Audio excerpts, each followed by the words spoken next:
Hello बच्चों, आज हम लोग क्लास 10 का वैल्यू स्टार्ट करने वाले हैं, जिसमें ये चैप्टर थर्ड होगा परिवहन यानी कि ट्रांसपोर्टेशन बच्चे, यानी जिसे आप लोग ट्रांसपोर्ट कहते हैं।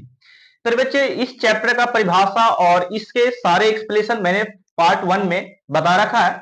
तो ये पार्ट 2 होगा जिसमें आप जाइलम और फ्लोएम के अंतर के बारे में यहाँ पे आप स्टडी करेंगे। देन उसके क्रियाविधि जो है पेड़ पौधों में, उसे भी मैं आपको बताने वाला हूँ एक एक करके। तो ये चैप्टर काफी इंपोर्टेंट है आपके बिहार बोर्ड एग्जाम के लिए, और ये सीखने के लिए हम लोग को बहुत जरूरी है, क्योंकि किस तरीका से ट्रांसपोर्ट यानी कि पेड़ पौधे में होता है वो हम लोग जानने वाले बच्चों। तो देखिएगा, सबसे पहले बात मैं करता हूं जाइलम की और फ्लोएम की। तो मैंने इसका डिफिनेशन, परिभाषा और इसके बारे में और बहुत कुछ मैंने समझा रखा है, पार्ट 1 में जाकर जरूर देखें। इसका परिभाषा मैं फिर से रिपीट कर देता हूं जाइलम फ्लोएम का। जैसे कि बच्चों, ये उत्तक एक तरह का है, तो ऐसे बोल सकते हैं कि वैसा पादप उत्तक जो जल का परिवहन कराता है पेड़ पौधों में, उसे जाइलम उत्तक कहा जाता है। जाइलम की परिभाषा लिख सकते हैं। फ्लोएम की बात करते हैं तो फ्लोएम क्या कहता है, तो फ्लोएम का डिफिनेशन आप इस तरीके से दे सकते हैं। वैसा पादप उत्तक जो पेड़ पौधों में खाद्य पदार्थों का परिवहन कराता है, उसे फ्लोएम उत्तक कहते हैं बच्चों, या कहा जाता है। ये रही इसकी डिफिनेशन। तो डिफिनेशन आप दो बार मैंने बता दिया, एक मैंने पार्ट 1 बताया था, यहां भी रिपीट मैंने कर दिया। चलिए, तो डिफिनेशन की बात है, आपसे अंतर पूछेगा कि आखिर में जाइलम और फ्लोएम में अंतर क्या है। तो अंतर कुछ इस तरह से बता सकते हैं कि ये जो जाइलम है, जाइलम में लिखेगा कि जाइलम जल का परिवहन कराता है। किसका करता है? जल का ट्रांसपोर्ट करता है, यानी कि जल का परिवहन कराता है। इसमें लिखेगा फ्लोएम में, तो फ्लोएम क्या करता है? खाद्य पदार्थों का परिवहन कराता है। ये सारा बात आपको क्लियर होगा, खाद्य क्या है, जल क्या है, ये कैसे परिवहन हो रहा है, मैं एक फिगर के द्वारा आपको दिखाने वाला हूं। अभी केवल अंतर लिख लीजिएगा। और ये बोर्ड एग्जाम में आपको वीवीआई है बच्चे, ये आपका वीवीआई यानी कि सम इंपोर्टेंट होने वाला है। ठीक है, वीवीआई ये पूछा गया कई बार। तो पहला अंतर हो गया। दूसरा अंतर में क्या कहता है? जाइलम जाइलम जो करता है, जल का बहाव नीचे से ऊपर की ओर करता है। क्या करता है जाइलम? जल का बहाव जड़ से कहां तक? पेड़ पौधों के अनेक पत्ती तना भाग में करता है, नीचे से कहां? ऊपर की ओर करता है। ये बात समझ गए। यहाँ पे ये लिखता है कि फ्लोएम जो है सभी दिशाओं में, यानी कि दोनों दिशाओं में ये खाद्य पदार्थों का परिवहन कराता है, दोनों दिशाओं में बच्चे।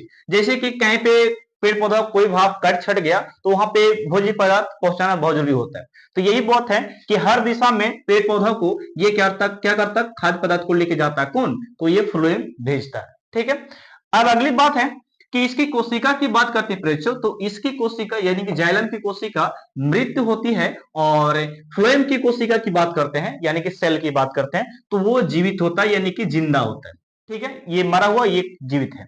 अब यहाँ पे अगली बात करते हैं हम लोग इसकी क्रियाविधि की। तो क्रियाविधि पेड़ पौधों में दो तरह से होती है। एक आपका स्थानांतरण है, और दूसरा आपका है वाष्प उत्सर्जन है। ये क्रियाएं है क्या, ये कैसे होती है, मैं आपको डिफाइन करने वाला हूं। सबसे पहले एक बात और समझिए, ये टॉपिक से रिलेटेड ये वाला बातें हैं। तो एक दिशीय किसे कहते हैं? जब पेड़ पौधों में जल नीचे से ऊपर की ओर जाता है, तो उससे हम लोग एक दिशीय कहते हैं। उसे क्या बोलते हैं? एक दिशीय। मैंने यहाँ पे लिख रखा, जब पेड़ पौधों में जाइलम क्या करता है? नीचे से जल को ऊपर की ओर लेके जाता है, तब उसे एक दिशीय कहा जाता है। और जब फिर बच्चों फ्लोएम पेड़ पौधों में दोनों दिशाओं में अर्थात ऊपर और नीचे खाद्य पदार्थों को लेकर जाता है, उसे हम लोग द्विदिशीय कहते हैं। फिर बच्चों दोनों दिशाओं में जो होगा डायरेक्शन, उसे द्विदिशीय कहा गया। पेड़ पौधों में आने जाने की क्रिया द्विदिशीय हो गया। और ये जो आपका है एक तरफ यानी कि नीचे से केवल ऊपर की ओर जाएगा, तो उसे एक दिशीय कहते हैं। तो पेड़ पौधों में डिफिनेशन आप लोग जिस तरीका से दे सकते हैं, आप लोग बुक में लिखा होगा। ठीक ना, मैंने तो बता दिया, आपको समझा दिया। यहाँ पे नेक्स्ट चलते हैं, इसके क्रियाविधि को समझ लेते हैं, देन आपको फिगर में समझा दूंगा। देखिएगा, यहाँ पे क्रियाविधि की बात करते हैं तो क्रियाविधि पेड़ पौधों में दो तरह से होता है। एक आपका स्थानांतरण है, और दूसरा आपका वाष्प उत्सर्जन है। तो सबसे पहले बात करते हैं स्थानांतरण है क्या। तो हम लोग ऐसे बोल सकते हैं, वह क्रियाविधि या वह क्रिया पेड़ पौधों वह क्रिया जिसमें पदार्थ एक जगह से दूसरे जगह जाती है, उसे स्थानांतरण कहते हैं। जैसे कि क्या होगा आप लोग को कि जल जड़ से निकल के पत्ती में चला जाएगा, तो ये स्थानांतरण हो गया बच्चे। किसका स्थानांतरण हुआ? तो ये हुआ आपका जल का स्थानांतरण हुआ। कहां से? तो जड़ से लेकर पत्ती में, और पत्ती से निकलकर बोल सकते हैं खाद्य पदार्थ जो भोज्य पदार्थ बना होगा प्रकाश संश्लेषण क्रिया के द्वारा, वो जड़ को भी जाएगा, अनेक तना को भी जाएगा, पत्ती को भी जाएगा खाद्य पदार्थ। तो ये सभी दिशाओं में जब जाएगा तो हम बोलेंगे कि खाद्य पदार्थों का स्थानांतरण हुआ है। ओके, तो इस क्रिया को भी देखेंगे बहुत अच्छी तरीके से आप लोग कि कैसे पदार्थ जा रहा है। ये वाला मैं समझाऊंगा क्रिया विधि तब, ठीक ना, इसको मैं समझाने वाला स्पेशल। अब यहाँ पे वाष्प उत्सर्जन की बात करते हैं तो डिफिनेशन इसका इस प्रकार दे सकते हैं कि जब पेड़ पौधे यानी कि पेड़ पौधे अपने पत्ती से जल का निष्कासन करते हैं तो उसे वाष्प उत्सर्जन कहा जाता है। मैंने क्या बोला? जब पेड़ पौधे यानी कि पादप अपने पत्ती वाले भाग से जल का निष्कासन करता, जल को निकालता है, उसे वाष्पोत्सर्जन कहते हैं उस क्रिया को बच्चे। तो डिफिनेशन आप लोग लिख सकते हैं बुक में भी, और मैंने समझाया इसे भी लिख सकते हैं, कोई दिक्कत नहीं। ठीक है, अब यहाँ पे वाष्पोत्सर्जन कुछ इंपोर्टेंट है हमारे लाइफ के लिए समझने के, बोर्ड के एग्जाम के लिए। जैसे कि बोर्ड में पूछता क्या है वो बात जरा देखिएगा। तो यहाँ पे लिखा कि मकई के पौधे की बात करते हैं तो ये 3 से 4 लीटर जल को निकालता है। तो क्या जड़ से निकालता है? नहीं पे बच्चे, अपने पत्ती वाले भाग जो होता है ना मकई का पौधा, वो से अपने पत्ती वाले भाग से 3 से 4 लीटर एक दिन में फिर बच्चे ये क्या करता? उड़ाता है। ठीक है, ओके, समझ गए। अब यहाँ पे बात करते हैं सेब का पौधा, ये प्रतिदिन बोल सकते 10 से 20 लीटर जल का निष्कासन करता है। एक सेब का पौधा कितना? 10 से 20 लीटर यानी कि जल को उड़ाता है, वाष्प उत्सर्जन करता है, तो जल को निकालता है। ठीक है, ये दूसरी ऑब्जेक्टिव हो गया। यहां पे लिखा पत्ती के भार के हिसाब से 1 घंटे में, पत्ती के भार के हिसाब से 1 घंटे में कोई भी पौधा पेड़ पौधा हो तो अपने भार के हिसाब से जल का निष्कासन करता है। बच्चों ये भी आप लोग याद रखिएगा। देन आपका एक पेड़ दैनिक जीवन काल में यानी कि जन्म से लेकर मरण तक अपने दैनिक जीवन काल में अपने भार के हिसाब से 100 गुना जल का निष्कासन करता। बच्चों क्या करता? जल का निष्कासन करता। निष्कासन मतलब जल को निकालता है पत्ती के द्वारा। ओके, तो ये 4 ऑब्जेक्टिव आप लोग लिख सकते हैं जो कि बोर्ड के लिए बेहतर है, और डिफिनेशन भी। बात है इसकी, तो ये क्या है? संभरण सिरा क्या है और उपभोग सिरा क्या है, ये मैं आपको बताने वाला हूं जस्ट ही। इसे मैं इरेज कर रहा हूं बच्चों। ओके, और एक दृष्टि भी समझ लीजिएगा, फिर से संभरण भी और उपभोग सिरा भी समझ लीजिएगा बहुत अच्छी तरीका से। तो ऐसे बोल सकते डिफिनेशन अगर लिखना चाहते तो डिफिनेशन लिख लो अभी, ठीक ना। डिफिनेशन मैंने इसका बोल सकते हैं कि पेड़ पौधा में अधिक सांद्रता वाले भाग को संभरण सिरा कहते हैं, और पेड़ पौधा के पत्ती वाले भाग में बोल सकते हैं कम सांद्रता वाले भाग को उपभोग सिरा कहते हैं। तो सिंपल डिफिनेशन, अधिक सांद्रता वाले भाग को संभरण सिरा कहते हैं और कम सांद्रता वाले भाग को उपभोग सिरा कहते हैं। पेड़ पौधों में आप लोग याद रखिए। ओके, इसे मैं इरेज कर रहा हूं, अगले साइड में आपको लेकर चल रहा हूं, ठीक ना। इसे इरेज कर, चलिए अब मैं आपको समझा पाऊंगा कि सर आखिर में पेड़ पौधों में किस तरीके संवरण सिरा क्या है और वास्तुसंरचना कैसे होती है, ये सारा मैं इसी टॉपिक में आपको डिफाइन करने वाला हूं। बशर्ते कि वीडियो थोड़ा सा लॉन्ग नहीं होगा, इसी टॉपिक में आपको बता देता हूं। देखिए परिचय, जैसे कि मैं यहाँ पे एक पेड़ पाड़ता हूं इस प्रकार, ठीक है। यहाँ पे क्यों इसलिए पेड़ पा रहा हूं क्योंकि सारे टॉपिक इसमें चलाएंगे परिचय, ठीक ना। सारे टॉपिक इसमें आपको आने वाले हैं, देखिए, ठीक ना। तो ये कुछ मैं इस प्रकार पार देता हूं, ठीक है।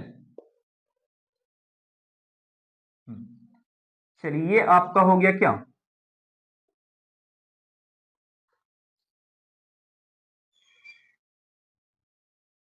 चलिए यहां से ये आपका परिचय, ये जो सबसे जो ये पेड़ पौधा का जो बीज होगा ना, सबसे अंतिम वाला भाग जो उसमें ये फूटा होगा, उसको हम यहाँ पे नाम देते हैं।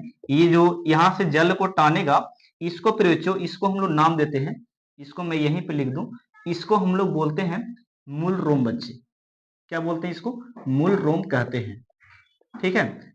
इसी वाले भाग से जल को क्या करता है? टानता है, ठीक है। एकदम अंतिम वाला भाग जो रहेगा ना जड़ का, उसे मूल रोम कहते हैं। ओके, अब बच्चों जो थोड़ा सा ध्यान दो कि ये सब क्या है, तो ये सब इसको हम लोग बोलते हैं कण। बच्चे इसे मूलकण कहते हैं, मूलकण। इसका बात क्या है मूलकण का मतलब। तो ये जो है, ये मूल रोम जो है इसी कण के बीच इर्द गिर्द रहता है बच्चे, इसी कण के बीच क्या रहता है, ये मूल रोम रहता है। अब यहाँ पे दबाव भी पड़ेगा, कैसे पड़ेगा वो सारा चीज मैं यहाँ पे डिटेल्स में समझाने वाला हूँ, ठीक ना। तो बशर्ते कि यहाँ पे मैं फिगर थोड़ा सा कंप्लीट कर दूं। फिगर क्लियर बच्चों, ओके।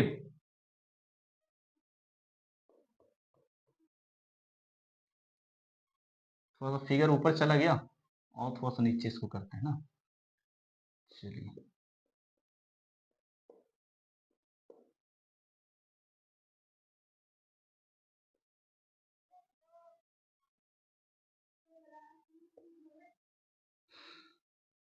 ये आपका फिगर है,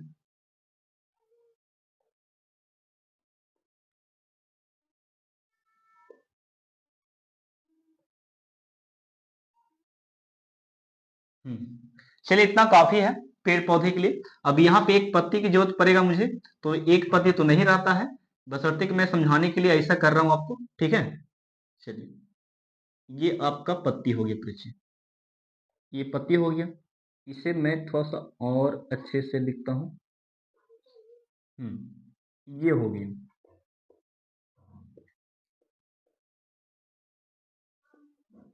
ये पत्ती है। अब यहाँ पे खाना बनना स्टार्ट रहेगा। अब यहाँ पे देखिए थोड़ा सा, इस वाले उत्तक को, यहाँ जो उत्तक रहेगा इस वाले उत्तक को मैं नाम दे रहा हूं जाइलम उत्तक बच्चे, जाइलम उत्तक, ठीक ना। ये जाइलम उत्तक है। और यहाँ पे जो रहेगा भोज पदार्थ को जो यहाँ से लेकर आवेगा, तो इसको हम लोग बोलेंगे बच्चों, इसको हम लोग बोलने वाले हैं फ्लोएम उत्तक बच्चे, फ्लोएम उत्तक, ठीक है। फ्लोएम उत्तक जैसे डिफिनेशन मैंने समझा रखा है। अब यहाँ पे जरा देखिएगा थोड़ा सा बात, अब यहाँ से स्टार्ट करते हैं थोड़ा सा इसके जड़ से। तो देखिए फिर बच्चों, ये जड़ का मूल रोम हो गया ये वाला, और भी यहाँ पे बहुत सारे जड़ होगा, लेकिन यहाँ पे मैं बता देता हूँ ये वाला भाग में, यहाँ पे। तो ये जड़ के कण है, यानी कि मूल रोम से घिरे कण को जलकण कहते हैं, ये डिफिनेशन आप लोग याद रख सकते हैं। और फिर बच्चों मूल रोम जिस जिस कण के द्वारा, जिस कण से फिर बच्चों यानी कि मूल कण से जो रोम यहाँ पे एक दूसरे को बांधे हुए रहता है, उस रोम को हम लोग क्या बोलते हैं, मूल रोम कहा गया है। अब इस मूल रोम के पीछे यहाँ पे एक तरह से दबाव लगता है, यहाँ से एक तरह से दबाव लगेगा, तो उस दबाव को हम लोग बोल सकते हैं, यहाँ क्या लगेगा, यहाँ बोल सकते हैं दबाव लगेगा बच्चे, दबाव, ठीक है। यहाँ पे प्रेशर होगा, प्रेशर प्रेशर, ठीक ना। यहाँ पे प्रेशर लगेगा, तो प्रेशर के द्वारा इस यहाँ पे जो जल का अंश जो देख रहे हैं ये वाला, ये मूलकण में जल भी फंसा है, यानी कि वाटर भी है। तो यहां से जल क्या करेगा बच्चों, यहां से जल क्या करेगा, यहां से जल निकलना स्टार्ट होगा। कब, जब यहाँ पे दबाव लगेगा फिर बच्चे, तब। दबाव कैसे लगेगा, तो इस कण और यहाँ पे पानी के बीच में कुछ अट्रैक्शन हो गए, यानी कि जो दबाव पड़ेंगे, इस दबाव के कारण यहां से जल आपस में क्या करेगा, वो यहां से निकलना प्रारंभ करेगा बच्चे, यहां से जल निकलना स्टार्ट करेगा, जल के कण H2O यहां पर से निकलना स्टार्ट करेगा, H2O यहां से बढ़ेगा बच्चे। इस प्रकार देखिए जल की बूंदे मैं यहाँ पे कर दे रहा हूं, ठीक ना, ये जल की बूंदे, ठीक है। अब यहां से जल के कण थोड़ा सा निकलना आरंभ किया, इस प्रकार यहां से दबाव लगा, तो दबाव यहाँ पे पड़ा, प्रेशर पड़ा, तो यहाँ पे जल का कण क्या हुआ, निकलना शुरू किया बच्चे। तो मानते हैं कि ये वाला हिस्सा में अभी पानी नहीं है, तो यहाँ पे जल तो भरा हुआ है ना। मानते हैं कि यहाँ पे देखिएगा ये वाला जगह पे जल बोल सकते हैं कि है बच्चे, ये वाला जल, ये वाला जगह पे क्या है, जल है। लेकिन ये वाला हिस्से में मूल रोम में अभी जल नहीं गया है, अभी बात समझिएगा। तो ये वाला हिस्सा में नहीं गया, तो ये वाला हिस्सा जो खाली है, जल का स्थान नहीं है, तो इसको हम लोग बोलेंगे उपभोग सिरा बच्चे। ये वाले सिरा को क्या बोलेंगे, उपभोग। जहां पे जल की कमी है उस वाले जगह को हम लोग क्या बोल रहे हैं, इसको हम बोल रहे हैं उपभोग सिरा बच्चे, उपभोग, उपभोग सिरा, ठीक है। और यहाँ पे जल का जो मात्रा है, इस वाले भाग को हम लोग बोल रहे हैं, जहां पे जल का मात्रा है उसको हम बोल रहे हैं बच्चों, उसको मैंने लिखा यहाँ पे मैं लिख देता हूं, उसको हम लोग बोलते हैं संभरण सिरा बच्चे, संभरण सिरा, संभरण सिरा, ठीक है, संभरण सिरा बच्चे। तो समझ गए होंगे, जहां पे जल की सांद्रता अधिक है, ज्यादा है, उसे संभरण शिरा कहा जाता है, और जहां पे जल की मात्रा कम है, उसे जल की कमी है, वहां पे उसको उपभोग शिरा कहा जा रहा है। अब जैसे कि यहाँ पे तो जल भी नहीं है, यहाँ पर भी, यहाँ पे जहां पे जल की कमी है उसको उपभोग शिरा कह सकते हैं आप, ठीक है ना। और जहां पे जल की मात्रा हो जाएगा उसे हम लोग क्या बोलेंगे, ये बोल सकते हैं संभरण शिरा कहते हैं प्रचु। अब यहाँ पे बात समझिए, ये जल यहाँ से दबाव लगा यानी कि प्रेशर, तो यहाँ पे दबाव लगा तो जल ये आगे की ओर बढ़ना स्टार्ट किया, इस मूल रोम में समा गया, इस मूल रोम के जरिए ये वाला जल यहाँ पे, जल का कण यहाँ पे अभी देखिएगा यहाँ पे चला है, तो ये वाला जल यहाँ पे जाएगा कैसे, तो दबाव बच्चे, दबाव लगेगा, पीछे से धक्का देगा ये जल की कण, ये निकलना स्टार्ट हो गया ना, यहाँ पे दबाव जब टाना तो ये जल कण धक्का देगा, तो ये वाला कण, जो जल का कण जो ये वाला है जल कण यहाँ पे पहुंच गया, ये जल का कण इसको धक्का देगा तो ये जल की कण यहाँ पे चला आएगा, ठीक है। अब यहाँ पे फिर वैक्यूम बनाएगा तो फिर जल, ये वाला कण जो था यहाँ पे चलेगा, फिर ये वाला जल, यानी कि यहाँ पे जो प्रोसेस है, समझ रहे बात को, एक जल के कण दूसरे जल के कण को अगर खाली करता है तो यहाँ पे जल ऑपरेटिव भरते जाता है, यहाँ पे ये वाला जल के कण यहाँ पे गया तो ये वाला कण जो था जल के कण, ये वाला निकलकर यहाँ चला जाएगा, ठीक है। फिर यहाँ पे खाली हुआ तो ये वाला जल के कण यहाँ पे निकलकर यहाँ चला जाएगा, फिर यहाँ पे खाली हुआ तो यहाँ पे जल के कण यहाँ पे निकलकर यहाँ पे चल जाएगा, यहाँ पे फिर खाली हुआ स्थान तो ये वाला जल के कण जो था यहाँ पे फिर प्रेशर पड़ेगा, दबाव पड़ेगा, तो ये जल के कण यहाँ से यहाँ निकल कर जाएगा बच्चे। तो इस तरीका से दबाव लग रहा है और जल की कण आगे बढ़ता जा रहा है, ओके। देखिए तो यहाँ पे प्रचो, यहाँ पे क्या करेगा, ये वाला जल के कण यहाँ से फिर यहाँ पे चला है, ठीक है। तो ये वाला जल के कण फिर यहाँ बढ़ा और फिर इसी प्रकार यहाँ पे जल के कण आएगा, फिर यहाँ पे चला जाएगा, और ये प्रचो यहाँ पे, तो ये जो जल के कण एक ही दिशा में जा रहा है, तो इस वाले को हम लोग बोलते हैं एक दिशीय। मैंने बताया था अभी, क्या बोला था मेरे प्रचो, एक दिशीय, एक दिशीय, एक दिशीय, ठीक ना, एक दिशीय, अभी डिफिनेशन मैंने दिया था। यानी कि जल जब नीचे से ऊपर की ओर जाएगा तो उसे एक दिशीय पेड़ पौधों में कहा जाता है, और जब दोनों दिशाओं में खाद्य पदार्थ जाना जाएगा तो उसके द्विदिशीय कहा जाता है। तो डिफिनेशन तो आप लोग समझ चुके पहले। तो ये जल की कण, ये जो जा रहा है, जिस उत्तक में प्रवेश किया बच्चों, उस उत्तक का नाम क्या पड़ा, जाइलम उत्तक। यहाँ पे जाइलम उत्तक आपका स्टार्ट हो जाएगा, तो यहाँ से जाइलम उत्तक ये क्या कर रहा है, लेकर जा रहा है, इस रास्ते के द्वारा लेकर जा रहा है जल के कण को, जल की बूंद यहाँ पे चला जा रहा बच्चे। तो कैसे, वैक्यूम, ये वाला जहां खाली था तो ये प्रेशर दबाव डाला, वैक्यूम खाली हुआ, तो ये इस प्रकार बोल सकते हैं कि आगे इस प्रकार बढ़ते ही जा रहा बच्चों, जल के कण बढ़ते जा रहा। तो आप याद रखिए कि खाली वाले जो जल के जगह यहाँ पे खाली स्थान है उसको हम लोग बोलेंगे उपभोग शिरा, और जहां पे जल भरा है वहां पे बोलेंगे संभरण शिरा बच्चों। ओके, बात समझ में आ गया।